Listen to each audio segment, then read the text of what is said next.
अस्सलामुअलैकुम and a very good morning. जागो लाहौर में आप सबको खुशामदीद कहते हैं। मैं हूं मुनीबा आसिफ। मैं बिल्कुल ठीक ठाक हूँ जी। उम्मीद करती हूँ आप लोग भी जहाँ कहीं होंगे खैरियत से होंगे, ठीक ठाक होंगे। और इस मौसम से ख़ुद को बचाने के हवाले से जो हम आपको SOPs बता रहे होते हैं उनके ऊपर भी ज़रूर अमल दरामद कर रहे होंगे, क्योंकि जनाब ये मौसम अनप्रडिक्टेबल है। एक तो कभी बारिश बरसना शुरू हो जाती है और कभी तेज़ धूप निकलती है, जिसकी वजह से गर्मी सर्दी जो है ना, वो आपका जो टेम्परेचर है, बॉडी टेम्परेचर, उसका ख्याल रखना भी बहुत ज़्यादा ज़रूरी है। बिकॉज़ इन्फेक्शंस इस मौसम में बहुत ज़्यादा हो जाते हैं। वो एक अलग चीज़ है, उस हवाले से भी किसी दिन आपको आगाह करेंगे, डॉक्टर्स को भी बुलाएंगे, आपको बताएंगे कि किस तरह के इन्फेक्शन हो सकते हैं। लेकिन आज हमने अपने आगाज़ में बात करनी है सेल्फ़ कंट्रोल के हवाले से कि ख़ुद के ऊपर काबू कैसे पाया जाए। कि अगर आप किसी काम या फिर किसी शय का वक्ती थोड़ा फ़ायदा छोड़कर मुस्तकबिल के ज़्यादा फ़ायदे को तरजीह देते हैं ना, तो आपका शुमार दुनिया के उन खुशनसीब और दूरअंदेश अफराद में होता है जिनकी ज़ात के बैंक में सेल्फ़ कंट्रोल जैसा कीमती वस्फ़ मौजूद होता है। अब सेल्फ़ कंट्रोल है क्या? सेल्फ़ कंट्रोल, ख़ुद पर काबू, एक वो खूबी है जिसमें इंसान का रिमोट जो है वो ख़ुद अपने हाथ में होता है और वो ख़ुद शनास, पुरएतमाद और मज़बूत क़ुव्वत इरादी जैसी खुसूसियात का मालिक होता है। अपनी जज्बाती कैफियत पर पूरा कंट्रोल रखने और सब्र के साथ जज्बात को मुनज़्ज़म करने की सलाहियत के गुर से वो पूरी तरह आशना होता है। अब ये ख़ासियत जो है ना, इंसान को प्रोडक्टिव बनाती है।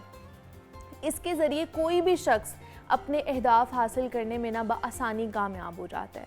अक्सर लोगों का मिजाज कुछ यूँ भी होता है कि वो फ़ौरी फ़ायदे के हसूल को ही ज़िंदगी समझते हैं।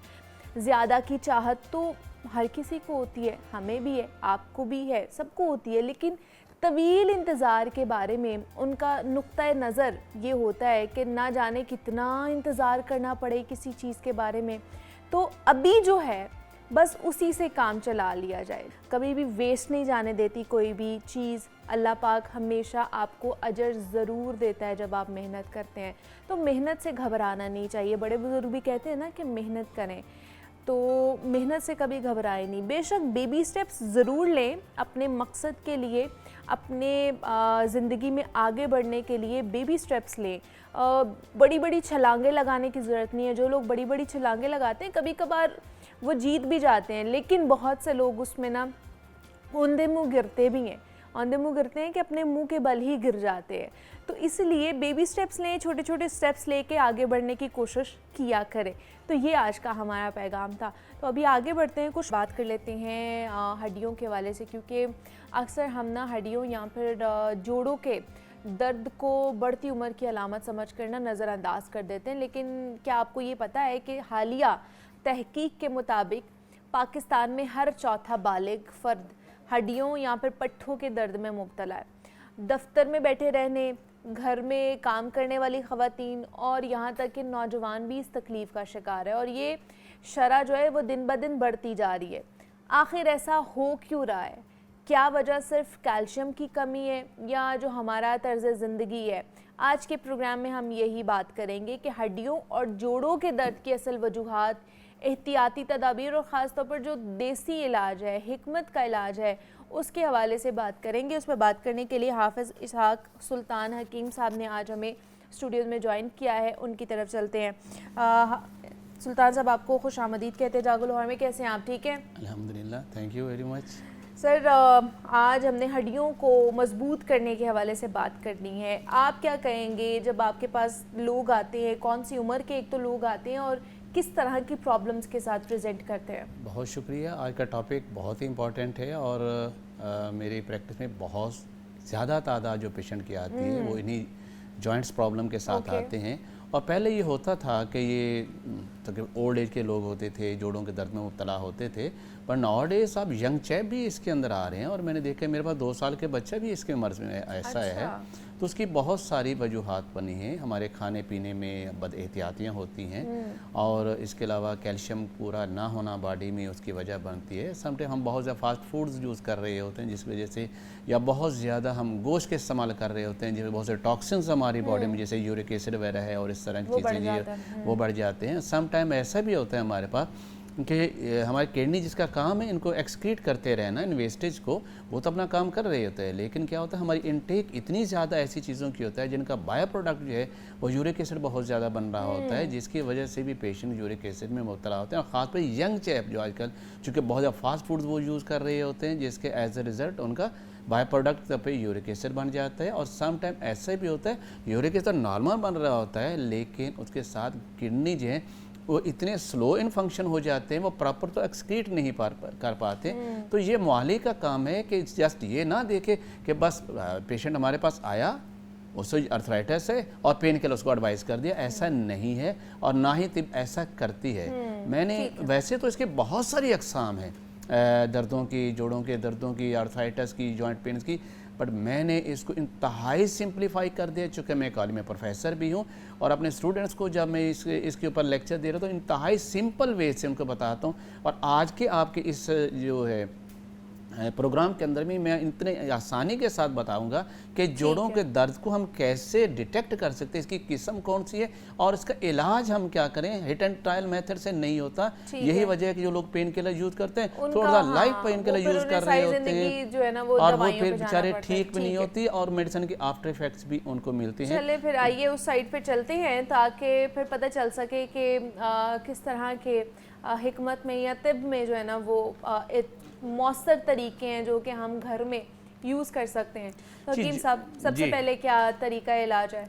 जी, सबसे पहले तो मैं अपना चूँकि नुमाइंदा हूँ हर्बल नेचर ट्रीटमेंट का, यानी हिकमत के मौजू जो टॉयज है, मेरा सब्जेक्ट भी है और मैं ये पढ़ाता भी हूँ और इसे प्रैक्टिस करता हूँ। तो जोड़ों के दर्द के बारे में सबसे ज़्यादा मुश्किल ये होता है और कहा जाता है कि वंस गॉटी फॉर एवर गॉटी, एक दफ़ा जोड़ों का दर्द हो गया तो सारी ज़िंदगी जोड़ों का दर्द ही से रहता है और वो ठीक नहीं होता। पेन किलर खा ली तो आराम, छोड़ा तो फिर वही बुरी हाल और उसके अपने साइड इफ़ेक्ट भी मिले। तो तिब के हिसाब से हम कहते हैं चाहे बाकी पैथीज़ की कितनी हज़ारों अक़साम क्यों ना बता दें, मैं इसको जस्ट 3 अक़साम में डिवाइड करता हूँ।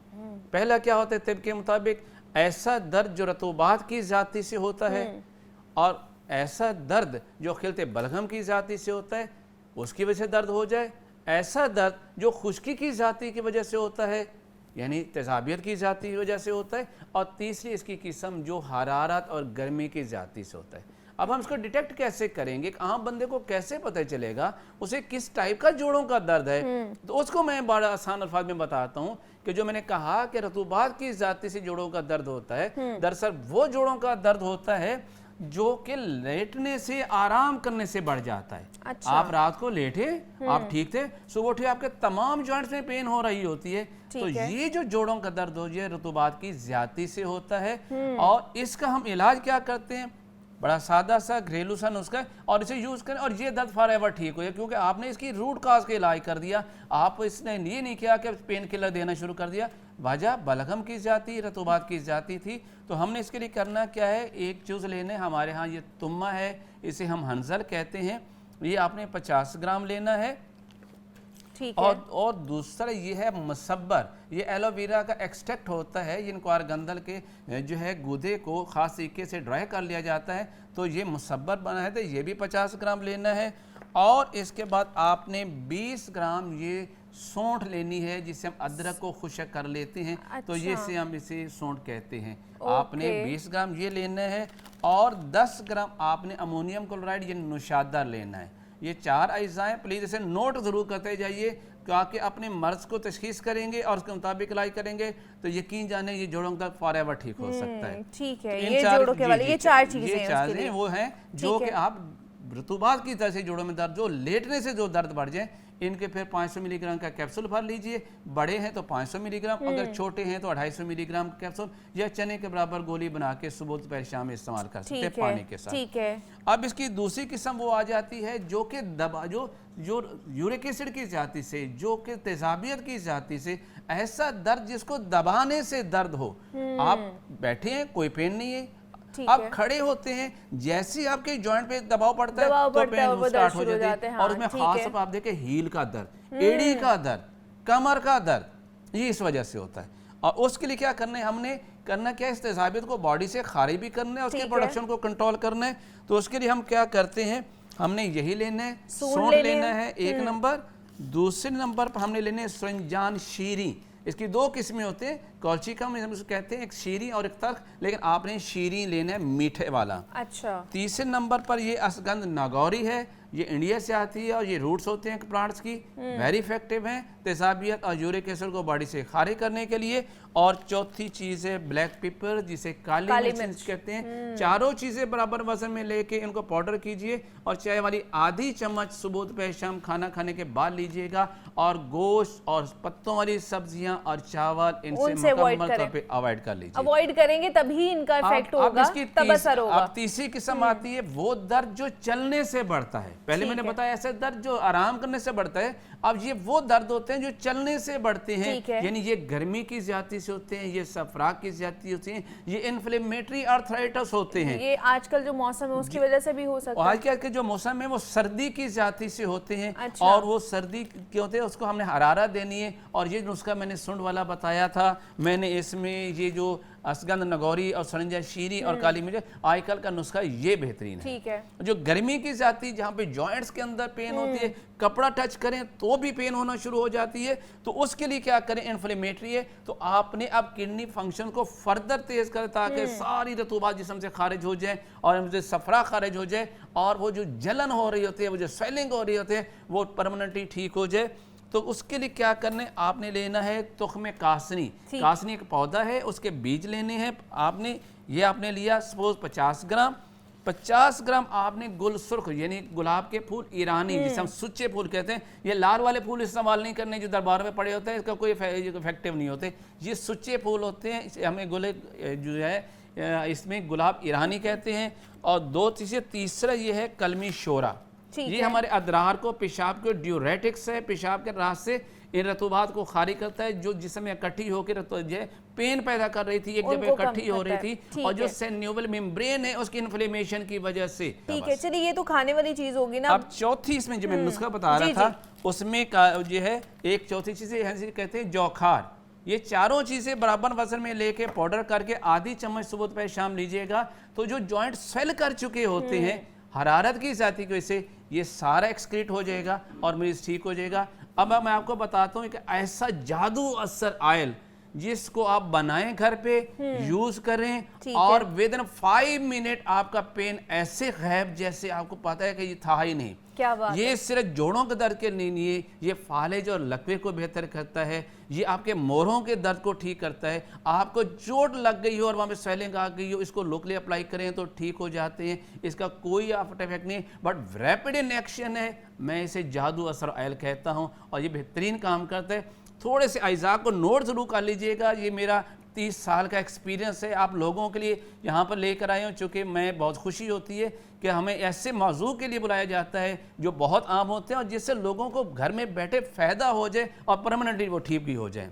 उसके लिए क्या करना है, इसमें टोटल 9 अज्जा हैं। 7 अज्जा पहले मैं बताता हूँ। ये है उष्णा या छड़ेला हम इसे कहते हैं, ये 20 ग्राम लेना है। फिर इसके साथ है संदल सुर्ख, उसका पाउडर मिलेगा पंसारी से 20 ग्राम। तीसरा ये सक सुमलू, ये हम इसे कहते हैं, ये आपने ये 20 ग्राम लेना है। इसके साथ है ये काइफल, जायफल मत समझिएगा, काइफल ये जड़ी बूटी है, नोट रख लीजिएगा, ये पंसारी सब चीज़ें आसानी से मिल जाती हैं। इसके बाद है ये कुचला जिसे हम नक्स वमीका भी कहते हैं, ये भी 20 ग्राम लेना है। और इसके साथ ये है नरकचूर, ये हल्दी की जड़ को कहते हैं, ये लेना है। और इसके साथ ये हल्दी टर्मेरिक आपने ये लेना है। ये 7 चीज़ें 20-20 ग्राम लेके इनको थोड़ा सा कूट लीजिएगा और इनको 1.5 लीटर पानी में रात को पकाना है। इतना पकाना है कि ये सिर्फ 50 ml रह जाए, यानी आधा लीटर रह जाए। ठीक है। फिर आपने क्या, जब ये उसके सुबह आपने मल के इसको छान लेने, उसके बाद ये देसी लहसुन लेना है 40 ग्राम, इसको कूट के इसका पानी निकालना है और वो आपने इसी जुशांदे में शामिल करना है। और सबसे इम्पॉर्टेंट जो चीज़ है ये है आग का पत्ते। किसके पत्ते? आग, इसे हम आग कहते हैं अपनी जुबान में, आग के पत्ते। और ये आमतौर पर हमारे पंजाब में अक्सर मिल जाते हैं। ये लेना है, ये बहुत जरूरी है, फ्रेश लेने हैं आपने। 100 ग्राम लेना है, इसको भी कूट के इसका पानी भी आपने जुशांदे में शामिल करना है। कहीं भी मिल जाएंगी, जो खुली जगह होती हैं, जहाँ पे वाराणसी जगह होती हैं, सड़क के किनारे आजकल बहुत सारी जगह मिल जाते हैं, बड़ा पौधा, उसकी पहचान जब इसको तोड़ेंगे तो इसमें से दूध निकलेगा। जैसे ये देखें यहाँ पर कह दे, इसमें आपको दूध नजर है व्हाइट कलर का, ये इसकी पहचान है। ये जो शानदार है। और फिर आपने लेना है, ये एक ऑयल लेना है जिसमें सरसों का तेल और राई का तेल है, ये बराबर वजन में लेके आपने तकरीबन 3 लीटर अगर ये तेल लिया है, इसे कढ़ाई में डाल के हल्की आंच पे पकाएं। और जब ये फुल गर्म हो जाए तो ये जो शानदार जो मैंने आपको बताया थोड़ा थोड़ा करके उसमें डालते चले जाए, तो ये सारा उसके अंदर जो है वो वेपरेट हो जाएगा, जल जाएगा, इसके तमाम असरात जड़ी बूटियों को उस ऑयल में आ जाएंगे। आप इसको ठंडा करने के लिए उसके बाद क्या करने के 5 ml आपने इसमें लौंग का तेल यानी क्लोव ऑयल शामिल करना है। और इसके अंदर आपने 100 ml, ये एक ऐसी चीज़ है, ये है winter green oil. Winter green oil ये आपको मिल जाता है, पंसारी से मिल जाएगा। अच्छा। नहीं तो आप किसी भी केमिस्ट से ले सकते हैं। विंटर ग्रीन ऑयल ये एक लकड़ी का ऑयल है, ये हर्बल है, ये नेचुरल है, ये सिंथेटिक नहीं है। ये आपने शामिल कर लेने। और एंड पे आपने कलर, रेड कलर जिसे ऑयल कलर कहते हैं, वो आप इसमें शामिल करेंगे ताकि आपको पता चले ये ऑयल सर पे लगाने वाला नहीं, ये जोड़ों के दर पे लगाने वाला है। प्रोडक्ट फिर ये बनेगा। और एंड प्रोडक्ट आपको इस कलर में, जैसे ये मैं दिखा रहा हूँ, ये रेड कलर का बनेगा। ये वो जादू असर ऑयल है जो मैंने लाखों मरीजों पे अप्लाई करवाया और यूज करने के with in 5 minute pain relief हो गया, जैसे जादू किया और दर्द गायब हो गया। चाहे वो चोट का दर्द था, वो मोरों का दर्द था, वो कमर का दर्द था, वो टांग का दर्द था, वो फालिज लकवा था, वो जोड़ों का कोई दर्द था, आप इसे बनाइए और सारी जिंदगी मुझे दुआएं भी देंगे और सारी जिंदगी जोड़ों के दर्द के मरीज भी नहीं रहेंगे। सही है। ये बच्चों के लिए भी यूज किया जा सकता है। बिल्कुल बच्चों के लिए भी यूज किया जा सकता है, बट ये है कि उनको चेहरा बचाना है, आपने आंखें बचानी, वहां नहीं लगाना। बाकी जब लगाएं और उसे एब्जॉर्ब कर दें। ज्यादा असर लेना चाहते हैं जल्दी से नहीं तो इसको गर्म कीजिए, थोड़ा सा वार्म हो करें और उस पर रुई लगा के आप इसको बांधिए ताकि मैक्सिमम पेनिट्रेट कर जाए ये आपके जॉइंट्स के अंदर और परमानेंट रिलीफ भी मिल जाएगा। और ये जॉइंट्स के वजह से भी, और बहुत से लोगों को पट्टों का भी दर्द होता है ना, बिल्कुल, मसल्स में भी दर्द होता है। जैसे मैंने बताया सर्वाइकल स्पॉन्डिलाइटिस है, इसमें कमर का दर्द आ जाता है, फिर वो सियाटिका पेन आ जाती है, आपके बाजुओं में दर्द आ रहा होता है। आप इसे अप्लाई कीजिए और मैजिक रिजल्ट लीजिएगा। सही है, क्या बात है। और ये इतना कोई एक्सपेंसिव भी नहीं है। नो एक्सपेंसिव और वेरी इफेक्टिव। फिर आफ्टर इफेक्ट नहीं है, नेचुरल है, ठीक है, कोई साइड इफेक्ट नहीं है। और फिर भी ये नहीं कि सारी जिंदगी दवाइयां खानी पड़ी, आपने रूट कॉज का इलाज कर दिया, मर्ज की असल वजह का इलाज किया गया। यही वजह है कि हमारी तिब के अंदर इसको सिंप्लीफाई भी मैंने कर दिया और इजी टू यूज भी बता दिया और उसकी असर किस्म भी बता दी, कौन सी किस्म के लिए कौन सी दवा चाहिए। ये नहीं है कि दर्द का नाम आया और पेन किलर उठा के गोलियां पकड़ा दी, आप ये यूज करें, ठीक होगा, वक्त पे आराम आ गया, लेकिन जैसे असर खत्म हुआ फिर पेन, रिजल्ट क्या ना पेन खत्म हुआ। ये बड़ा अच्छा है जिनको आर्थराइटिस का प्रॉब्लम भी है, हड्डियों का प्रॉब्लम है, और ख़ास तौर पर हकीम साहब वो ख़वातीन या वो मर्द हज़रात जो कि सीढ़ियाँ चढ़ते हैं और उसमें उनके घुटनों में बहुत ज़्यादा प्रॉब्लम होती है और घुटने उनके बिल्कुल नाकारा जिन लोगों के हो जाते हैं, उसकी बुनियादी वो तो फिर रिप्लेसमेंट ही है ना उसकी। वो उस वक्त रिप्लेसमेंट आती है जिस वक्त जॉइंट्स के अंदर सिनेबल फ्लूइड पहले खत्म हुआ, देन जॉइंट्स के अंदर उनका गैप खत्म हुआ और देन उसके बाद जॉइंट जब आपस में टकराए तो उसका कार्टिलेज वहाँ पे ख़त्म हो गया, तो नो आपके पास कोई चांस नहीं होता कि आप कार्टिलेज को रिप्रोड्यूस कर सके। लेकिन अर्ली स्टेज पे जैसे कॉलर ने मुझसे कहा कि मेरे जॉइंट्स के चलते ठक ठक की आवाज़ें आ रही है, मतलब ये है कि हमारी तिब ने क्या कहा था, ये खुश्की की जाती से था, ये तेजाबियत की जाती से था, ये आपके सिनेवल फ्लूइड की कमी से था। उसे प्रोड्यूस किसने करना था, आपके सिनेवल में मेम्ब्रेन ने करना था। और कब करना था, जब बना उसको हरारत देनी थी, मैंने हरारत पैदा कर दी, उसने वहाँ से तेजाबियत को एक्सक्रीट कर दिया और अपनी रतूबत पैदा की दी जॉइंट के अंदर। जैसे सिनेवल फ्लूइड अब पूरा हुआ, अब टक खत्म हो गया, जितनी भी आपकी आवाजें आ रही थी वो खत्म हो गई। But at early stage cartilage destroy होने से पहले आप ये नुस्खे इस्तेमाल कीजिए, आपको जॉइंट रिप्लेसमेंट करवाने की कोई ज़रूरत नहीं पड़ेगी। ठीक है जी, अब मुख्तलिफ मौसर तरीके थे जो कि हकीम साहब ने हमें बताए हैं और फिर ऑयल भी बनाना आपको सिखाया है कि वो आप बनाएं और फिर आप देखिएगा कि मैजिकल ऑयल किस तरह अपना असर दिखाता है। तो आज हम हड्डियों के हवाले से बात कर रहे थे, पट्ठों के हवाले से बात कर रहे थे कि अगर आपको उसमें दर्द होता है तो उसके लिए क्या तिब में तरीका इलाज मौजूद है। तो हकीम साहब हमारे साथ मौजूद है। हकीम साहब बहुत शुक्रिया आपके वक्त का, थैंक यू सो मच कि आप आए। ब्रेक लेते हैं, यहाँ पे मिलते हैं इस ब्रेक के बाद।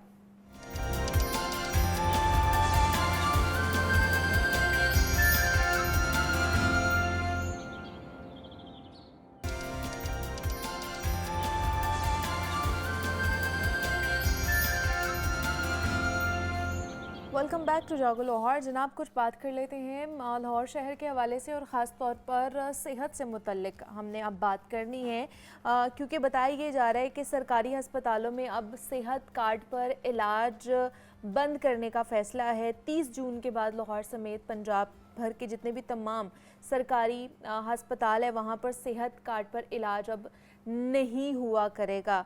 अलबत्ता ये बताया जा रहा है कि सेहत कार्ड जो है वो अब सिर्फ़ और सिर्फ निजी अस्पताल यानी कि प्राइवेट हॉस्पिटल्स में चलेगा, जिसमें 50% जो बिल की अदायगी है वो पेशेंट को खुद करनी पड़ेगी और 50% पे वो सेहत कार्ड इस्तेमाल कर सकते हैं, वो अपना इलाज करा सकते हैं और इस पे गायनी और आंखों का ऑपरेशन नहीं होगा। इसके अलावा क्या मामलात हैं और क्यों सेहत कार्ड बंद किया गया है सरकारी अस्पतालों में, इस पर बात कर लेते हैं। इस पर बात करने के लिए मोहम्मद बिलाल ने हमें ज्वाइन किया है, स्टूडियो में है, उनसे बात करते हैं। बिलाल, आपको वेलकम कहते हैं जागो लाहौर में। कैसे हैं आप? ठीक है, बेहतरीन मुनीबा, आप सुनाएं। मैं भी बिल्कुल ठीक ठाक। क्या मसला है बिलाल? मतलब पिछले काफ़ी जब से ये लोग आई है, हुकूमत आई है ख़ास तौर पर, उससे पिछली हुकूमत में भी सेहत कार्ड के हवाले से बड़े इबहाम मौजूद थे और बताया जा रहा था कि मुकम्मल तौर पर बंद कर दिया जाएगा। फिर उन्होंने कहा कि 50% जो है ना वो इसके ऊपर इलाज होगा, 50% पेशेंट को खुद जो है ना वो देना पड़ेगा, बिल की अदायगी करनी पड़ेगी। अब जो है सेहत कार्ड पर प्राइवेट हॉस्पिटल में ही सिर्फ इलाज होगा, सरकारी अस्पतालों में नहीं होगा। देखिए मुनीबा, आपको पता है कि ये जो इसकी हिस्ट्री है सेहत कार्ड की काफ़ी ज़्यादा पुरानी है। ये जो इनिशिएटिव था इनिशियली तो ये मुस्लिम लीग नून का था और नवाज शरीफ साहब के दौर में ये सेहत कार्ड जो था ये चला था। फिर इसको जो पीटीआई की गवर्नमेंट आई थी उन्होंने उसको इंसाफ कार्ड कर दिया, इंसाफ कार्ड करके, और उन्होंने चूँकि इसकी जो पैसे तो बहुत ज़्यादा बढ़ा दिए, ठीक है, तो तकरीबन 7 लाख से फिर 10 लाख रुपया पर पर्सन जो है ये कर दिया। तो उसकी वजह से लोगों ने बहुत ज़्यादा अपना जो इलाज मुआवजा था ये करवाया। फिर उसके बाद जब इंटरिम गवर्नमेंट आई थी तो उसके बाद चूँकि पता ये चला कि इसका मिसयूज़ कार्ड का बहुत ज़्यादा हो रहा है, खासकर प्राइवेट इदारों में, ख़ासकर प्राइवेट इदारों में और ख़ासकर कार्डिक पेशेंट्स के अंदर स्टंट्स के पॉइंट ऑफ व्यू से या सर्जरीज़ के पॉइंट ऑफ व्यू से बिला ज़रूरत जो जनरल सर्जरीज थी वो भी कर दी जाती थी। तो फिर वहाँ पे फैसला ये किया गया कि इसमें कुछ तरमीम लाई जाए, इसको चेंज किया जाए। तो उस हवाले से फिर प्राइवेट हॉस्पिटल्स के अंदर भी आपको पता है फिर अब इन्होंने अब 50% पे की जो शर्त है ये रख दी गई है। अब जो फ़ैसला है वो ये किया गया है कि चूँकि जितने भी हमारे टीचिंग सरकारी हॉस्पिटल्स हैं उन सब के अंदर जो सेहत जो कार्ड है ये अब के बाद नहीं चला करेगा, चूँकि 30 जून की डेडलाइन थी और आज जो 1 अप्रैल है, हाँ जी, शुरू हो तो गया। आज के बाद जो जुलाई है तो आज के बाद जो कार्ड है वो तो बंद हो गया, ठीक है। तो इसके बाद जो कार्ड है वो नहीं चला करेगा। अब ये सिर्फ चला करेगा जो प्राइवेट जो हॉस्पिटल्स हैं उनके अंदर जो है ये चला करेगा। अगर गवर्नमेंट का ये स्टांस है कि हर एक को जो आने वाला है उसको इमरजेंसी में और कुछ पेशेंट्स को इंडोर में फैसिलिटीज़ मिलेंगी तो ये बड़ी अच्छी बात है। तो अब देखते हैं कि ये जो इनका दावा है ये कितना सच साबित होता है। लेकिन इसका जो सबसे बड़ा इफ़ेक्ट है वो एक हॉस्पिटल में, सरकारी हॉस्पिटल में पड़ेगा, वो है पंजाब इंस्टीट्यूट ऑफ कार्डियोलॉजी। अच्छा, वहाँ पे ये होता था। इस पे बात करेंगे, लेकिन अभी हमें डॉक्टर साहब ने भी ज्वाइन किया है। डॉक्टर नूरुल हक हैं, रीजनल चीफ हैं स्टेट लाइफ हेल्थ इंश्योरेंस के। आपको वेलकम कहते हैं डॉक्टर साहब। कैसे हैं आप? ठीक है, अल्हम्दुलिल्लाह मुनीबा, बिल्कुल ठीक है। डॉक्टर साहब, ये सरकारी अस्पतालों में जो सेहत कार्ड पर इलाज अब बंद कर दिया गया है और बताया ये जा रहा है कि अब सिर्फ और सिर्फ ये जो सेहत कार्ड है ये निजी हॉस्पिटल्स, प्राइवेट हॉस्पिटल्स में चलेंगे और 50% जो बिल है उसकी अदायगी पेशेंट को खुद करनी पड़ेगी। क्या कहेंगे इसके ऊपर आप?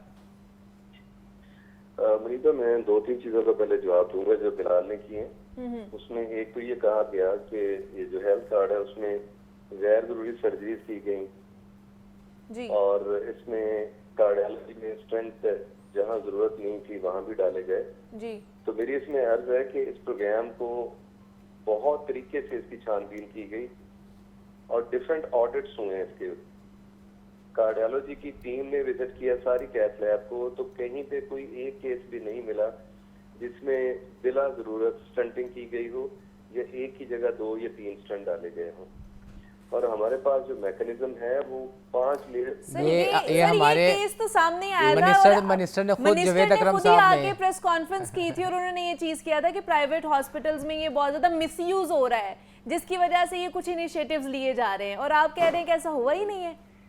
मुनीबा मैं कहता हूँ अगर ये ऐसा ही था जी, तो फिर आज भी प्राइवेट हॉस्पिटल्स में ही इलाज क्यों करवाया जा रहा है? तब क्योंकि 100% था सेहत कार्ड पर, इस वजह से ही 50% अब कहा गया है कि अब पेशेंट देगा खुद। मैं कहता हूँ कि इसके पीछे एक साइंस ये भी है कि पेशेंट की ओनरशिप आए। अच्छा। लेकिन दूसरी रीजन ये भी है कि आप फाइनेंशियली इसको वायबल बना रहे हैं कि गवर्नमेंट पूरे का पूरा लोड अपने ऊपर डालने की बजाय कुछ लोड जो है वो पेशेंट के ऊपर डाला गया है। लेकिन उसमें 4 ऐसी डिजीजेज हैं जिनका इलाज आज भी 100% फ्री हो रहा है।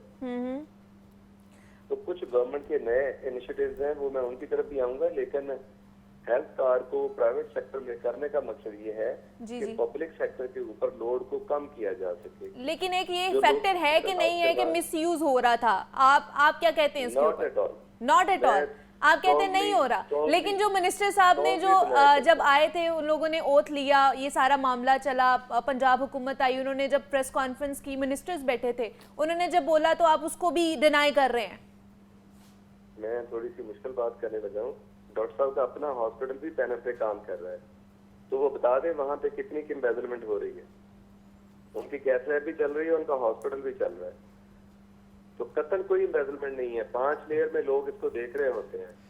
अच्छा। और हर तरह का ऑडिट हुआ है, कोई एक केस भी इसमें आप नहीं कह सकते जिसमें खुदा न खास्ता को फोर्जरी हुई है या मिसयूज हुआ है। अच्छा, अभी ये मैं बताता हूँ, ये बेसिकली डॉक्टर नूर हलाक साहब जो कि बड़े अच्छे एक आदमी हैं और ये रीजनल चीफ हैं स्टेट लाइफ इंश्योरेंस के, चूँकि पैसे इन्होंने इशू करने होते हैं। हाँ। लेकिन चूँकि ये 50% से लागू होने से पहले ना, ये जब ये सेहत इंसाफ कार्ड चला, जो छोटे छोटे हॉस्पिटल्स थे उन्होंने बड़ा इससे फ़ायदा पहुँचाया।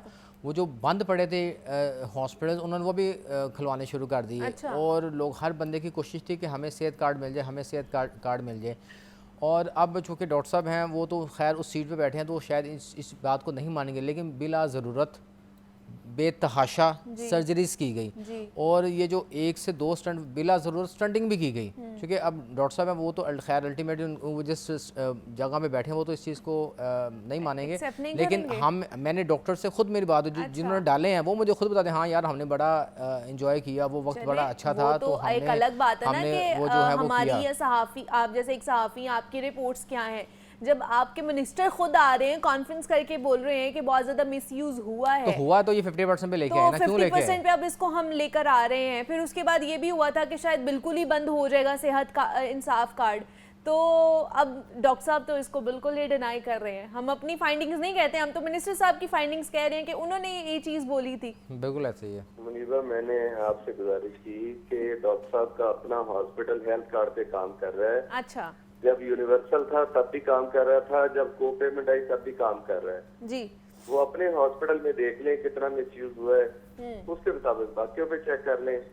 और फिर जो मैं दूसरी अर्ज की है कि एक कमेटी बनाई गई कार्डियोलॉजिस्ट की, उन्होंने सारी कैथ लैब्स को विजिट किया, कोई ऐसी रिपोर्ट तो नहीं और लेके आए जिसमें ये कहा जाता कि हाँ वाकई मिसयूज हुआ है। आपको एक बात बता दूं मुनीबा, ये दुनिया का दूसरा बड़ा प्रोग्राम है जो स्टेट लाइफ चला रही है और ये पाकिस्तान की प्राइड है, हमें इसको खराब नहीं करना चाहिए। दुनिया का दूसरा बड़ा प्रोग्राम हम चला रहे हैं। नहीं, हम खराब नहीं कर रहे हैं, ना ही हम इसको कोई तनकीद का निशाना बना रहे हैं। डॉक्टर साहब, हम ये चाह रहे हैं कि अगर लोगों को रिलीफ मिल रहा है, इस चीज़ से सहूलत मिल रही है सेहत की, तो वो अच्छे तरीके से मिले, बेहतर मिले उन्हें। जो लोग इसका मिसयूज कर रहे हैं उनको पकड़ा जाए। मैं इसमें छोटी सी बात और अर्ज कर दूं जी। इस प्रोग्राम में 1,50,00,000 से ज्यादा लोगों ने इलाज करवाया जी। लोगों का जब कैटरेक्ट हो रहा था तो 7% ब्लाइंडनेस में कमी आई। वो लोग जो अपनी कोल्ड सर्जरीज लेके फिर रहे थे, खवातीन के मैगेट्स पड़े हुए थे यूट्रस में, उनका इलाज हुआ। जो लोग प्राइवेट हॉस्पिटल में जाते हुए डरते थे, उन लोगों का बाइज्जत तरीके से प्राइवेट हॉस्पिटल्स में इलाज हुआ। तो इसको एप्रिशिएट करने की जरूरत है। हम चीजों को मुलायम कर देते हैं खामखा पे बगैर किसी प्रूफ के। सर हम तो अपने से कुछ भी नहीं कह रहे डॉक्टर साहब। मैं मुनीबा, मैं डॉक्टर साहब को एक बात ये कहना चाहता हूँ, डॉक्टर साहब ने जितने भी फिगर्स बताए ना, तो मुझे याद है कि हम साहब जो गवर्नमेंट थी ना, जो 4 साढ़े 4 साल रही है, तो उसमें हमने बहुत बड़े फिगर्स, हम जब आते थे हम खुद बताते थे कि इतने आंखों के ऑपरेशन हुए, इतनी गायनी के सर्जरी, इतने डायलिसिस हुए, इतने कैंसर के पेशेंट्स को हुआ। तो ये अल्टीमेटली ये जो फैक्टर है जो जिसकी हम बात कर रहे थे कि अननेसेसरी जो ऑपरेशन थे ये हुए थे। और दूसरी बात मैं आपको डॉक्टर साहब को ये बता दूं कि सेहत इंसाफ कार्ड के ऊपर ही कुछ जो प्राइवेट हॉस्पिटल्स में अगर आप चले जाएँ तो अभी भी वो कहते हैं कि हमने जो स्टंट यूज़ करने हैं, जो सर्जिकल डिस्पोजेबल यूज़ करते हैं, वो सेहत इंसाफ कार्ड पे हम हल्की क्वालिटी के करते हैं। जो हमारे पास डायरेक्ट पेशेंट्स आएगा वहाँ पे हम अच्छी क्वालिटी की करते हैं। तो ये फैक्टर तो अभी भी मौजूद है। ये 1 माह पहले 1-2 पेशेंट्स थे, उनके साथ भी ऐसा जो सलूक है वो हुआ है। तो इसमें हम ये बात करें, हम भी चाहते हैं कि सेहत इंसाफ कार्ड चले, लोगों को फैसिलिटीज़ मिले, अननेसेसरी जो प्रोसीजर्स हैं, ये ऑपरेशन वो ना हो। अगर होते हैं, देखें ये अल्टीमेटली होते हैं, हमारा काम है, आपका काम है इनको विजिलेंस करना, इनको देखना। अगर हम आज बैठ के यहाँ पे ये कहते हैं कि हर चीज़ बड़ी अच्छे तरीके से प्योर परफेक्ट 100% चल रही है, तो ये ज़्यादती होगी। 110% या 100% भी कभी भी कोई भी चीज़ काफियत के साथ नहीं चल सकती।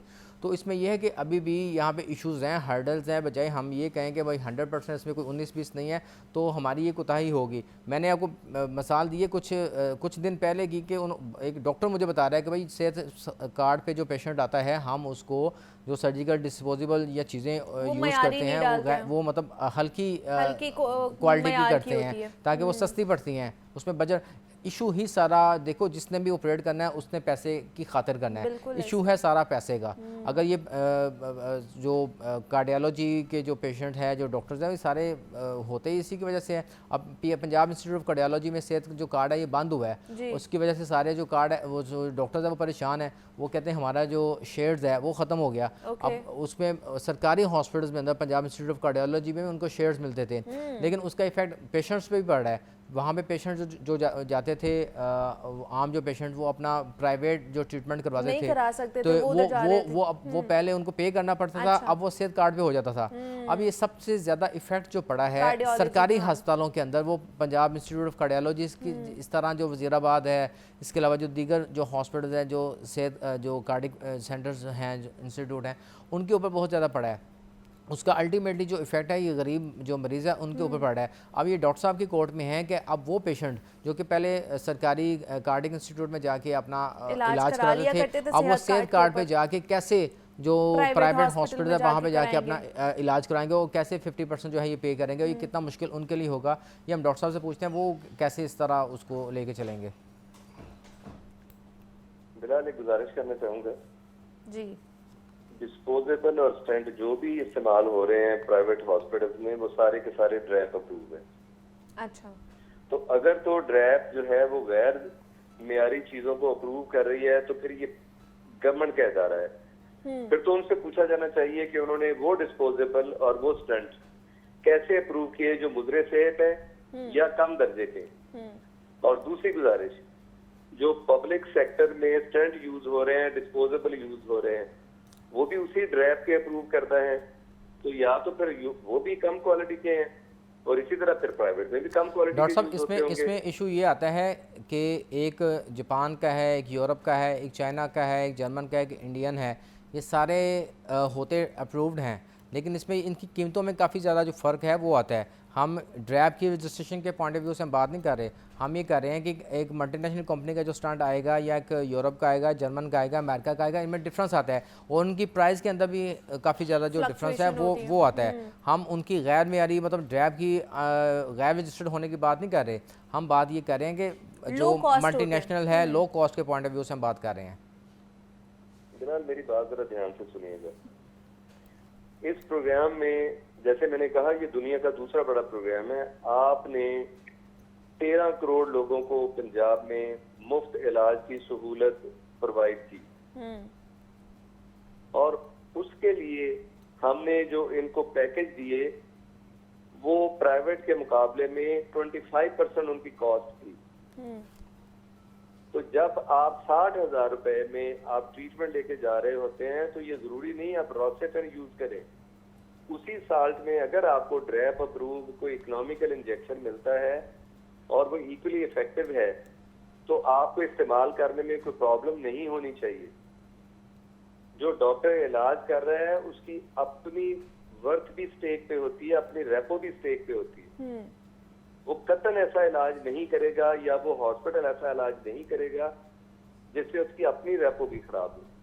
ठीक है, डॉक्टर नूरुल हक हमारे साथ मौजूद थे, रीजनल चीफ हैं स्टेट लाइफ हेल्थ इंश्योरेंस के, और ख़ास तौर पर सेहत कार्ड के मुतालिक हमें बता रहे थे कि ये कितना अच्छा इनिशिएटिव है और ख़ास तौर पर इसके फ़ायदे क्या हैं। मोहम्मद बिलाल हमारे साथ मौजूद थे। बिलाल, बहुत शुक्रिया आपके वक्त का, आप आए इसके ऊपर बात किए। ब्रेक लेते हैं, यहाँ पे मिलते हैं इस ब्रेक के बाद।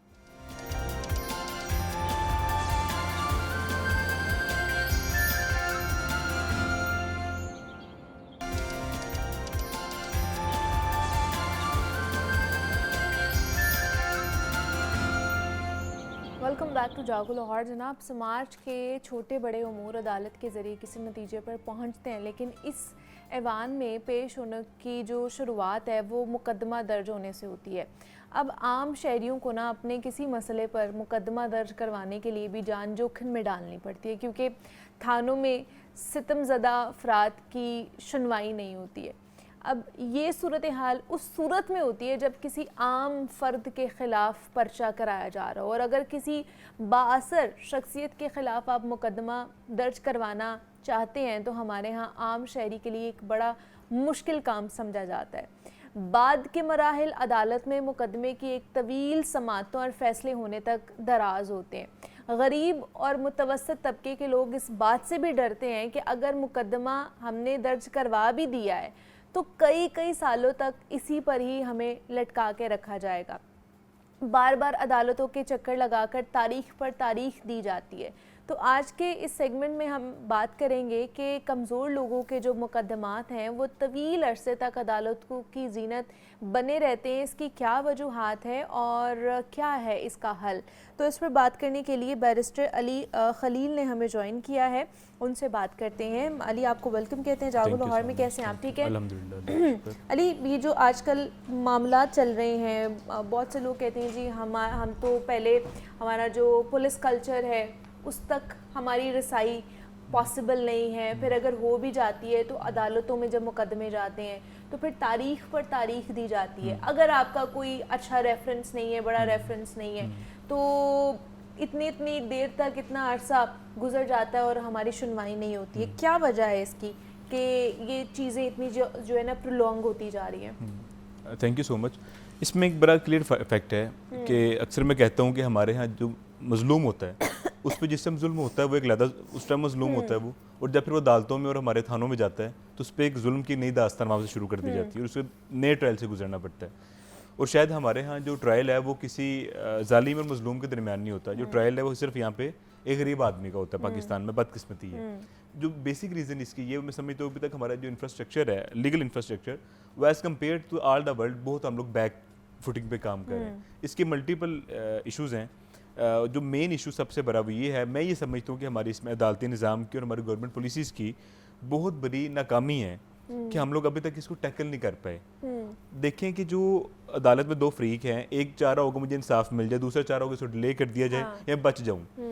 वो अपनी अपनी मंशा के मुताबिक काम करते हैं, जबकि जो कोर्ट्स हैं या जो हमारा अदालती निज़ाम है, जो हमारा जस्टिस सिस्टम है, उसने एक्चुअली देखना होता है कि फैक्ट्स क्या हैं। अगर वो भी इसी सिस्टम के पीछे चलता रहेगा तो ये मामले इस तरह रहेगा। सो ये हमारे वेरी फर्स्ट डे FIR से लेकर लास्ट डे तक, जब तक वो किसी मैक्सिमम अपर फोरम पे जाके जिसका लास्ट हियरिंग डे है, तब तक यहाँ पे मैं समझता हूँ कि तो ये इतना मुश्किल क्यों हो गया जब ये इतना जदीद दौर आ गया है? हर चीज़ उसकी रीज़न है कि हमारी प्रायोरिटी में इंसाफ नहीं है। अच्छा, हमारी प्रायोरिटी में पुलिसेस नहीं है, हमारी प्रायोरिटी में ट्रेनिंग्स नहीं, अपडेशन नहीं है ना। हमारे वकला बहुत ज़्यादा, सबकी बात नहीं करता, मैक्सिमम की बात करता हूँ, वो ये चाहते हैं कि खुद को अपडेट करें। अच्छा, लॉ मौजूद है। देखिए मैं आपको मिसाल दूं, हमारे लॉ में बड़ा क्लियर है कि आपने ट्रायल को या जो आपकी सिविल कोर्ट है या सिविल केसेस हैं, आपने इनको 6 महीने में ख़त्म करना है। लेकिन उसमें एक शिक्षा दे दी गई कि एक्सेप्शनल केसेस में इसको प्रोलॉन्ग किया जाता है। अब हम लोग जो एक्सेप्शनल केस में जाकर उसको प्रोलॉन्ग करते हैं, वो एक आधा केस तो हो सकता है, लेकिन हमारे यहाँ केसेस को कैसे देखा जाएगा कि कौन सा एक्सेप्शनल केस है? हम तो हर केस को ही एक्सेप्शनल केस में कंसीडर कर जाते हैं ना।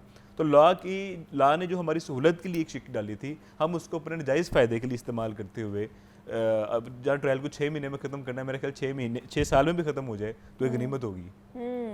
नहीं तो इसकी कोई है मतलब हल है, इसको इसके लेके जा सकते हैं? बिल्कुल। Because अब लोग ज़्यादातर ये सोचते हैं कि हम सोशल मीडिया पर अगर अपना केस चलाएंगे या वहाँ पर लोगों से जो है ना मदद लेंगे तभी शायद हमारी सुनवाई होगी, कि एक हाई प्रोफाइल हो जाएगा ना वो मामला कि सोशल मीडिया पे चल गया, न्यूज़ में आ गया, मीडिया में आ गया, तभी हमारी सुनवाई होगी। और अगर वैसे हम मुकदमे के लिए जाएंगे या अदालत में इंसाफ के लिए जाएंगे तो शायद हमारी सुनवाई ना हो। अच्छा, ये देखिए कि जो जस्टिस होता है किसी भी नेशन के बिहेवियर में शामिल होता है। हमारे बिहेवियर में एज अ नेशन जस्टिस शामिल नहीं है। मुझे भी जहाँ मौका मिलेगा मैं कोशिश करूंगा कि जो मेरी साइड की बात है मैं उसको कर जाऊँ। अच्छा। आपको मौका मिलेगा आप भी इस तरह करेंगी। तो हम लोग देखें कि जो कोर्ट्स है वो दरअसल डेट देना नहीं चाह रही होती, उनसे डेट्स ली जाती हैं। अच्छा। और डेट बैक पे लेने तो वाली अवाम होती है। अच्छा, अवाम होती है अब या यहाँ फिर पे- जो वकील होते हैं वो अच्छा, होते वकील हैं? अपनी खुशी के लिए नहीं कभी भी लेगा। अच्छा। उसे क्लाइंट की मंशा ही होगी। ओके। लेकिन फिर भी मैं कहता हूँ कि law should be prevailed. Law को प्रिवेल करने चाहिए। आपकी मेरी मंशा अगर इंसाफ की राह में आ जाएगी तो वही हालात होंगे जिस टाइम हैं।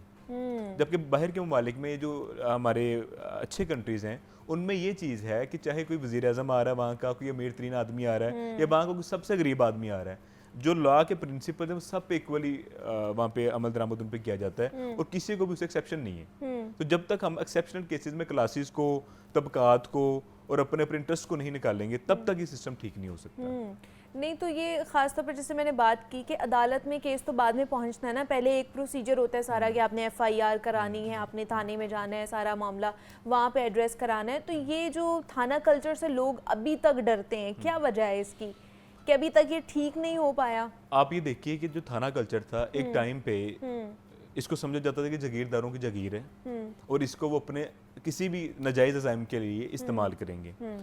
आज भी आपके मुल्क में ऐसा ही है। आप देख लीजिए, आपके यहाँ बेतहाशा मुकदमात होते हैं जिनको सिर्फ एक इंटरव्यू के बाद, प्रेस कॉन्फ्रेंस के बाद खत्म कर दिया जाता है। वो किस सेक्शन के तहत खत्म किया कि कभी किसी ने सवाल किया कि इसका कोई जवाब है? इसका कोई जवाब नहीं, हम बोल नहीं सकते, बदकिस्मती है। तो सिस्टम है, सिस्टम में फॉल्ट्स भी हैं और लूप होल्स भी हैं। जब तक अपर लेवल से लेकर बिल्कुल लोअर लेवल तक आपके तमाम के तमाम जुडिशल सिस्टम इस पे स्टिक नहीं होगा और जब तक उनको गैर ज़रूरी प्रेशर से जुडिशल सिस्टम को आज़ाद नहीं किया जाएगा तब तक यहाँ पे आप इंसाफ की तवक्को नहीं कर सकते। लेकिन आप देखिए कि आपको लोअर जुडिशरी से लेकर अपर जुडिशरी तक एक प्रेशर की खाई रहता है। हम लोग कोर्ट्स में देखते हैं, इवन जब हम इंटर होते हैं बाज़ औक़ात हमें जजेस को देख के अंदाज़ा हो जाता है ये इंसाफ देने वाले हैं, क्या करने वाले, इस पर प्रेशर है या नहीं है। अच्छा। आप दूसरी तरफ जाएं, आपके यहाँ चेहरे देकर इंसाफ देने का एक जो रवाज है ये बड़ा गंदा है। चेहरे देकर रवाज देने से ये मुराद है कि यहाँ पे कोई बार का कोई रिप्रेजेंटेटिव पेश हो रहा है, कोई प्रेसिडेंट पेश हो रहा है, कोई जनरल सेक्रेटरी पेश हो रहा है, तो हमारा उसके साथ बिहेवियर और होगा। एक ले मैन, एक कॉमन लॉयर पेश हो रहा है तो उसको हम लोग और करेंगे। इसी तरह वो जो तमाम बड़े मुजरिम हैं, मुलजिम हैं, या वो तमाम लोग जिनके बहुत बड़े स्टेक्स हैं और वो चाहते हैं कि अपना मनपसंद जो इंसाफ है वो ले लें कोर्ट से, तो सबसे पहले प्रेफर करते हैं कि हम लोग किसी बार रिप्रेजेंटेटिव को पेश कर दें तो शायद इसमें हमें इंसाफ मिलने के चांसेस बेहतर हो जाएंगे। तो ये किस कानून के तहत है, किस इंसाफ के तकाजे के तहत है, इसका जवाब ना आपके पास है ना मेरे पास है। नहीं तो ये फिर हमारा जो पूरा अदलिया का निज़ाम है ये क्या उसके ऊपर अदम एतमाद का इजहार है कि हम ये सारी चीज़ें या ये टैक्टिक्स अपना रहे होते हैं, सोशल मीडिया पे जा रहे होते हैं, बाकी जो चीज़ें हैं उनको अपना रहे होते हैं? अच्छा देखेंगे, मैं खुद लॉयर हूँ, पूरी बार में उठना बैठना सब दोस्त हैं, सारा दिन इस काम में रहना। लेकिन मैं एक बात करता हूँ कि मेरे साथ किसी जगह नाइंसाफ़ी हो रही है, मैं पहले कोशिश करूंगा कि मैं उसको खुद ही सेटल कर लूँ, कोर्ट तक ना जाए। अगर मुझ जैसा आदमी ये कह सकता है तो आम आदमी भी ओबियसली यहाँ पे ये सोचता है कि अपने मामला को आउट ऑफ द कोर्ट ही मैं जितना हो सकता है सेटल कर लूँ। अच्छा। शायद कि सेटल हो जाएं। अच्छा। जब कोर्ट्स में जाके आपको नहीं पता कि आपके यहाँ क्या होने वाला है, तो मैं लेकिन फिर से कोर्ट्स तो बनाई इसीलिए जाती है ना, इंसाफ के लिए, लोगों को टाइमली इंसाफ मिले। अवाम एतबार करने के लिए तैयार नहीं है। आपको जब पता हो कि आपको छोटे छोटे मकसद के लिए 200, 300, 400 रुपया देना पड़ेगा किसी न किसी कोर्ट के एहलकार को, और आपको मैं बड़ा क्लियर फैक्ट बताऊं कि जब हमारे जजेस साहिबान लोअर जुडिशरी की बात करूं वो अक्सर बैठे होते हैं, कुछ रोकते हैं, वरना मोस्ट को पता होता है हमारे रीडर बैठा हुआ है, साथ दूसरा कोर्ट का अमला बैठा हुआ है, वो 200-400 रुपये पकड़ रहा है डेट आगे करने के लिए, डेट डालने के लिए, ऑर्डर जल्दी देने के लिए। अच्छा, कोर्ट पर बर्डन भी बहुत बड़ी वजह ये भी है। इसकी रीज़न क्या है कि एक जज उसके ऊपर दिल्ली के 100 मुकदमात लगे हुए हैं, उसने शाम को अपने स्टेनो से 10 मुकदमात का फैसला लिखवा लेगा। अगर आज फॉर एग्जाम्पल 20 मुकदमात फाइनल हुए हैं, वो मैक्सिमम 10 का फैसला लिखवा सकते हैं, 10 का नहीं। फिर उसको कंप्यूटर टाइपिस्ट ने स्टेनो ने उसको टाइप करना है, वो कितना टाइप 2 4 5 कर लेगा। वहाँ पे आम आदमी जो होगा वो जल्दी अपना फैसला लेने के लिए उसको पैसे देगा। तो जब तक हम लोग अपने जुडिशरी में जो जजेस की तादाद है वो नहीं बढ़ाएंगे, उन पर बर्डन कम नहीं करेंगे, तब तक भी सिस्टम ठीक नहीं होगा। अच्छा, लेकिन हम लोग चुप हैं। तो ये तो फिर हम खुद ही नाइंसाफी कर रहे हैं ना। यस, इसलिए मैं कह रहा हूँ कि आपको एक लॉन्ग टर्म विजन के तहत काम करना पड़ेगा। सिर्फ थानों का इंफ्रास्ट्रक्चर बेहतर कर देना, बिल्डिंग वाइज में बात करूँ वो ना काफ़ी है। बहुत सी चीज़ें हैं जिस पे वर्किंग इस हद तक ख़राब है, जिस पे शायद वर्किंग की ही नहीं गई, या हमें पता है कि कहाँ कहाँ पे लूप होल्स हैं, हम उसको चलने देना चाहते हैं, हम उस पर आंखें बंद करके बैठे हुए हैं। सही है कि ये हमारे जो उमूर है, ख़ासतौर पर अदालत के उमूर हैं, उसमें डिले क्यों आ रहा था उस पर तो बात की है, लेकिन उसके साथ साथ बहुत से ऐसे इंकशाफात आप समझ लें कि हुए हैं कि जिसको सोचना समझना हमारे बस की बात नहीं है, लेकिन उसके ऊपर आवाज़ हम उठा सकते हैं। हमारे प्लेटफॉर्म से, मुख्तलिफ प्लेटफॉर्म से जो है ना वो आवाज़ उठाई जा सकती है, हुकाम बाला तक पहुंचाई जा सकती है कि ये मामलात क्यों इतने ज़्यादा, ख़ासतौर पर जो गरीब और मुतवस्सित तबका है वो ही पिसता है, वही इंसाफ के लिए जब अदालतों में जाता है, थानों में जाता है, तो उसकी नहीं सुनवाई होती है, उसकी सुनी नहीं जाती है, उसकी आवाज़ को दबा दिया जाता है। उसके लिए ही इंसाफ की जो घड़ियाँ हैं वो तवील हो जाती हैं। तो ये चीज़ जो है ना हमें ज़रूर देखनी चाहिए। बैरिस्टर अली खलील हमारे साथ मौजूद थे और उनसे हम बात कर रहे थे। Barrister Ali, thank you so much कि आप आए और इसके ऊपर बात की है। कुछ फैक्टर्स थे जो उन्होंने हमारे साथ शेयर भी किए हैं। जनाब, पाकिस्तान का जो तालीमी निज़ाम है एक तबकाती जंग का मैदान बनता जा रहा है। एक तरफ महंगे ओ लेवल्स, ए लेवल्स, और दूसरी तरफ गवर्नमेंट बोर्ड का सादा सा मैट्रिक और इंटर। क्या तालीम भी अमीरों की जागीर बन चुकी है? एक तरफ लाखों बच्चे मैट्रिक और इंटर के सरकारी और निजी इदारों में तालीम हासिल कर रहे हैं और दूसरी तरफ सिर्फ 0.5% स्कूल्स ऐसे हैं जहाँ पर ओ लेवल्स और ए लेवल्स जैसा महंगा और गैर मुल्की निसाब पढ़ाया जाता है। अब हैरानकुन बात यह है कि इन महंगे सिस्टम्स में दाखिलों की शरह 8.6% है, जो हर साल बढ़ रही है। गोया हमारी जो तालीम है सिर्फ उनके लिए है जो इसकी कीमत अदा कर सकते हैं। क्या ये निज़ाम हमारे बच्चे को आगे लेकर जाएगा या तालीम को 2 तबकों में बांट रहा है? तो आज हम इसी पे बात करने जा रहे हैं कि ओ लेवल्स या फिर मैट्रिक की जो तालीम है वो बेहतर रास्ता कौन सा है? क्या ओ लेवल्स, ए लेवल वाकई बेहतर है या मैट्रिक और इंटर को बेहतर बनाकर सबके लिए यकसा मौका जो है ना वो दिया जा सकता है? तो इस पर बात करने के लिए डॉक्टर सोनिया ने आज हमें ज्वाइन किया है। एजुकेशनिस्ट हैं, तो उनसे बात करते हैं, उनसे जानते हैं कि वो इस हवाले से क्या कहती हैं। डॉक्टर सोनिया, आपको वेलकम कहते हैं जागो लाहौर में। कैसी हैं आप? ठीक है, बिल्कुल ठीक, thank you so much ji. Doctor Sonia, आज O levels, A levels, matric का निज़ाम जो है ना, ये जो 2 तबकाती निज़ाम है, इसके ऊपर हमने बात करनी है। ख़ास तौर पर अगर देखा जाए आज के दौर की, अगर मैं बात करूं, आजकल जो मामलात सारे चल रहे हैं, जिस भी बच्चे से बात करते हैं ना तो हर कोई कहता है हम ओ लेवल्स कर रहे हैं, हम ए लेवल्स कर रहे हैं। बहुत रेयर है कि जो बच्चा, खास मैं अपर क्लास की बात कर रही हूँ, जो क्रीम को जिसको कहा जाता है उनकी, कि वो ओ लेवल्स, ए लेवल्स हम कर रहे हैं। तो क्या ओ लेवल्स और ए लेवल्स को हमने मयारी तालीम के ज़ुमरे में ले लिया हुआ है, उसको ही हमने तालीम समझ लिया हुआ है? ये क्यों मयार तालीम समझा जाता है और ए लेवल्स को? If you allow me to begin with, बहुत शुक्रिया एक इस अहम मौजू पे मुझे बुलाने के लिए। एक लाइटर मोड पे अगर आपके साथ बात करूँ तो आजकल कहा जाता है कि यंग कोई बच्ची एक मैं जगह फैमिली में बैठी हुई तो कहा गया कि तुम मैट्रिक कर रही हो, तुम्हें पता है तुम्हारे रिश्ते में प्रॉब्लम आएगा। हाँ, exactly. So that sort of mindset is now prevailing in the big cities of Pakistan.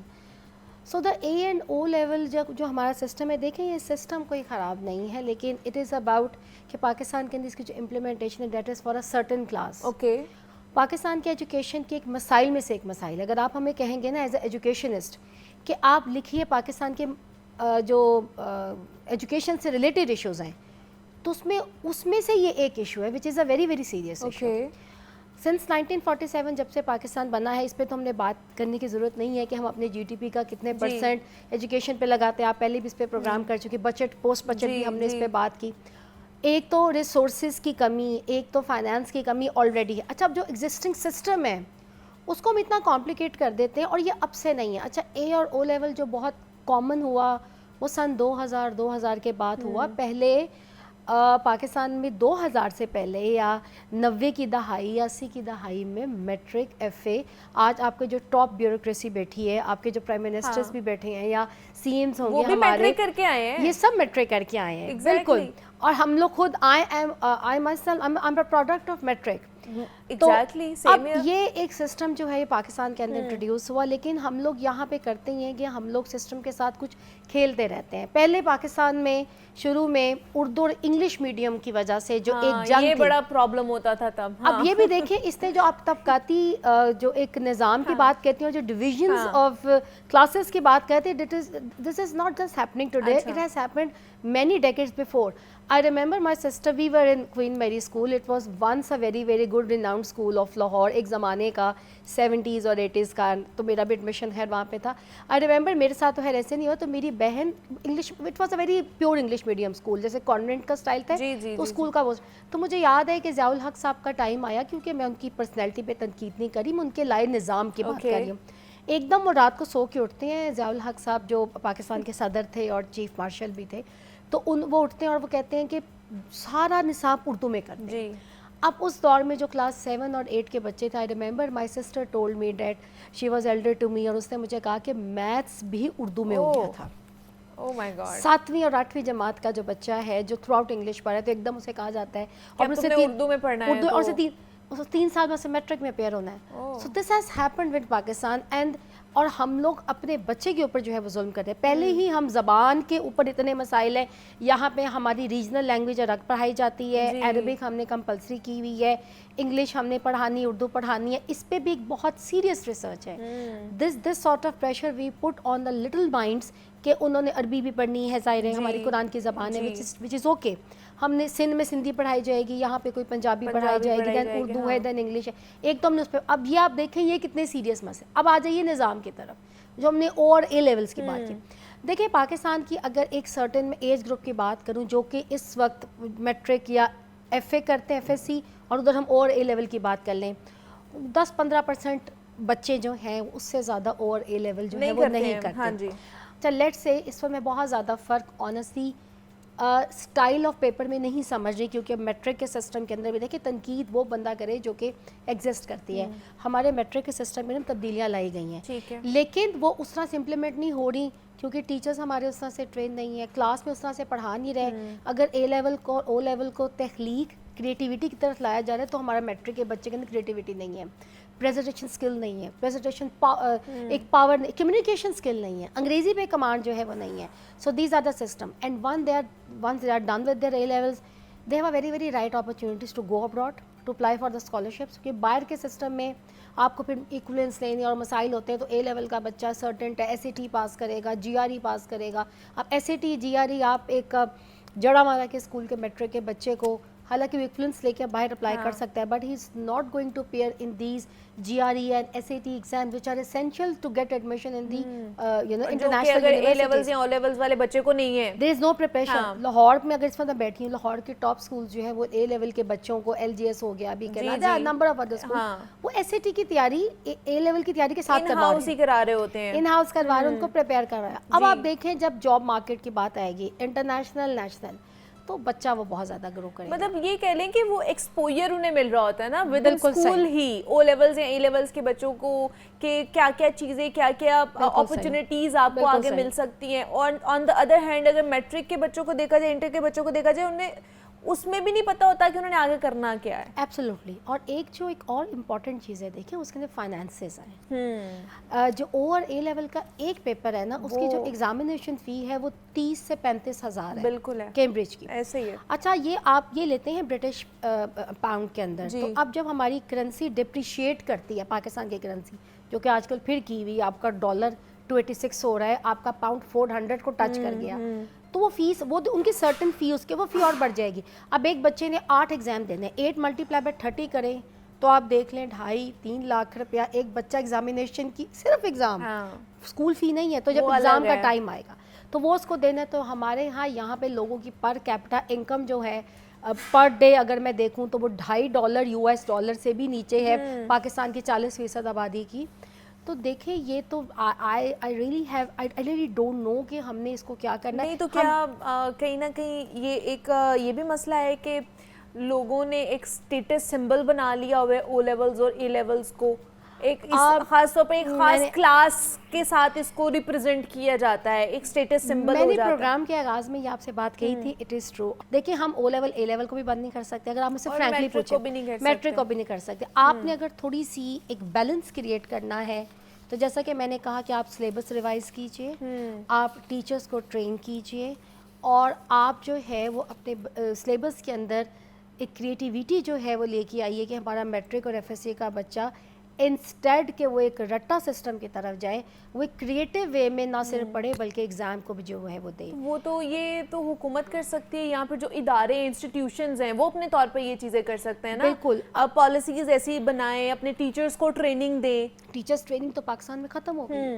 This is very very unfortunate. देखें आप एक ड्राइवर को अगर गाड़ी चलानी नहीं आती वो गाड़ी कैसे तो एक्सीडेंट ही करेगा वो ना, एक्सीडेंट करेगा। वो तो उसके साथ जो लोग बैठे हुए हैं साथ, तो वो तो फिर मौत के मुंह में जाएंगे। And this is exactly happening even at the universities level. स्कूलों में तो आप भूल जाएं, अब पाकिस्तान में घोस्ट स्कूल, क्योंकि आप और मैं आप भी पढ़ती हैं बहुत, मैं भी बहुत ज़्यादा डिटेल में न्यूज़, आए दिन घोस्ट स्कूल, घोस्ट फीसें, सॉरी ये जो तनख्वाहें दी जाती हैं, हाँ वो दूर आफ्ताब जो इलाके हैं जहाँ पे गवर्नमेंट स्कूल्स हैं, क्या क्या हम बात करें। देखें हमारे यहाँ अभी भी जब हम जेंडर बेस्ड बात करते हैं, पता नहीं मेरे जहन में ये पॉइंट आ गया, जब हम जेंडर एजुकेशन पे बात करते हैं, वैसे तो हम और ए लेवल की बात कर रहे हैं, तो हमारे यहाँ ये भी हम लिखते हैं रिसर्च के अंदर कि 5वीं जमात तक के क्लास गाँव में जब स्कूल होते हैं, और ठीक है अगर पेरेंट्स भेज देते हैं, हाँ। तो बच्ची को फिर उसके बाद आगे नहीं भेजते, क्योंकि जो मिडिल स्कूल है वो गांव से 8 किलोमीटर दूर होता है। हाँ। तो उसमें हर दफ़ा आज की पॉलिसी रिकमेंडेशन जैसे आप पूछती हैं इसका क्या हल है, तो हम लिखते होते हैं कि उसको प्लीज़ अपडेट कीजिए ताकि जेंडर गैप जो एजुकेशन के अंदर है वो कम करें। There are so many things which are happening with the education system of Pakistan. अभी जी आज की डेट में तो there is a very very Pakistan की एजुकेशन सिस्टम जो है वो बड़ी डार्क पिक्चर जो है वो हाँ पेश कर रहा है। हमने अपने लिमिटेड बजट के अंदर भी एलोकेशंस की हैं। ये जो एलोकेशन ऑफ द बजट है ना, इसकी जो इम्प्लीमेंटेशन है ना, ये बड़ी मैटर रखती है। आप बेहतर तरीके से कर लें तो आप इम्प्रूव भी कर सकते हैं। आप ओ लेवल को भी बंद नहीं कर सकते, ए को भी बंद नहीं कर सकते, आप मेट्रो को भी बंद नहीं कर सकते। आप तबकाती निज़ाम को कम कर सकते हैं, in particular focusing on the matric and FSc system, board system. मतलब पॉलिसीज चेंजिंग करने की ज़रूरत है, कुछ और जो ट्रांसपेरेंसी है, ट्रांसपेरेंसी है, टीचर ट्रेनिंग है, ये सारी चीज़ें हैं कि अगर उनके ऊपर काम किया जाए तो जो मयार तालीम ओ लेवल्स के ए लेवल्स के बच्चों को मिल रहा होता है वही मयार तालीम जो है वो मैट्रिक और इंटरमीडिएट के बच्चों को भी मिल सकता है अगर काम किया जाए, अगर इस फ़र्क को मिटा दिया जाए। हमारे साथ डॉक्टर सोनिया मौजूद थी और ओ लेवल्स ए लेवल्स पे हम बात कर रहे थे, कौन सा निज़ाम ज़्यादा बेहतर है उस पर बात कर रहे थे हम। Doctor Sonia thank you so much कि आप आई और इसके ऊपर बात की है। मुझे इजाज़त दीजिए, अपना ख्याल रखिएगा, अल्लाह हाफ़िज़।